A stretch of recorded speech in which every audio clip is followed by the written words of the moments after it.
Welcome to Cutting Tips by Josh and Amiee Mueller.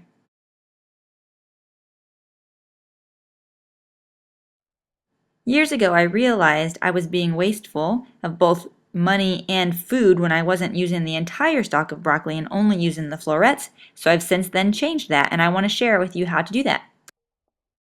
Let's begin with how to cut off the florets. Many customers use a paring knife, as you see there. A lot of customers like the kitchen shears. Well, they're shears, but they work great in the kitchen too. Cutting off the florets at the stems, and then of course they come apart really easy so you can just clean them, throw them in the dishwasher, whatever's easiest. Me personally, I usually use a chopping knife. My Petite Chef knife is my favorite. And what I'm doing here is I'm just slicing thin layers of the outside off. I've heard customers like to use a peeler for this too. It sort of just cleans off the stem. Once I'm finished with that, then I will chop it into small pieces. I usually use these small pieces for a salad or a soup, something along those lines. But I used to just throw them away, and I'm so glad now that I use them because they work really well for those things.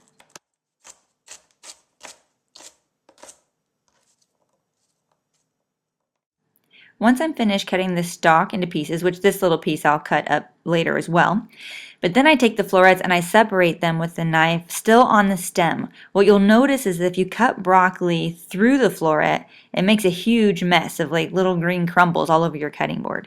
So you just want to avoid cutting into the actual floret itself and instead focus on cutting the stems, which I'm doing here. With the second broccoli head, we're going to do the same thing from start to finish, just so you can see it again. But what I've realized is that depending on what you're cooking, will determine the size of the florets you want to use. So some things I just, like when you use the paring knife for the shears and you cut off the florets, and I don't do any further cutting.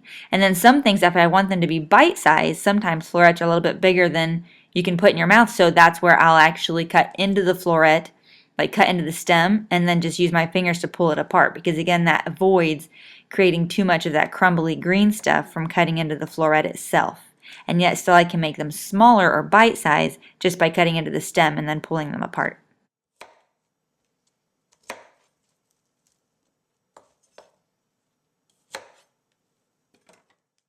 And then of course, once you're done cutting everything up, I just throw them in a colander, make sure to rinse them all off, and then it's ready to go. And of course, it is great to put broccoli into your diet. It contains vitamin C, vitamin A, folate, and fiber, among other nutritional factors. And I find that it's pretty easy and quick to prepare and cook.